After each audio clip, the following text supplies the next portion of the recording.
నాగపంచమి నాడు నాగదేవతలందరినీ పూజ చెయ్యండి అన్న మాటకి, లేదా వారందరికీ ప్రతినిధిగా అమ్మవారిని పూజ చెయ్యండి అంటారు.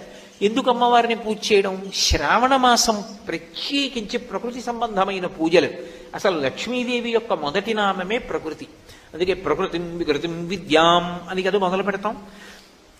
ప్రకృతి స్వరూపిణి అయినటువంటి అమ్మవారి యొక్క అనుగ్రహము అజ్ఞానము నుండి విడుదల పొందడానికి కారణమవుతుంది. అదే రోజు గరుడ పంచమి కూడా.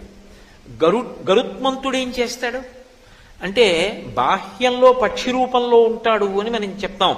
కానీ మహాభారతంలో నన్నయ్య గారు ఆతత పక్షమారుత వ్రయకంపిత ఘూర్ణితాచల వ్రాత మహార్ణవుండు అని పిలుస్తాడు. గరుత్మంతుడు రెక్కలు అల్లారుస్తూ వస్తున్నప్పుడు ఆయన రెక్కలలోంచి వేదనాదం వస్తుంది. ఆయన వచ్చాడనుకోండి, పాము పారిపోతుంది. ఏ పాము పారిపోతుంది? కలుగులోకి వెళ్ళిపోయే పాము పారిపోతుంది. అంటే సాంసారికమైన అనురక్తిని తగ్గించి వైదికమైన జీవన విధానం ఇచ్చి భక్తితో కూడిన కర్మాచరణం వైపుకి నడిపించగలిగినటువంటి తత్వము గరుత్మంతుని యందు నిక్షేపింపబడి ఉంది. అందుకే వహిస్తాడు, ఇప్పుడు వాహనమై ఉంటాడు. ఆయనకి నమస్కరించకుండా విష్ణు దర్శనం చెయ్యం. వాహనము అంటే వహించుట అంటే లోపల ఎప్పుడూ పెట్టుకుని ఉంటాడు అని అర్థం.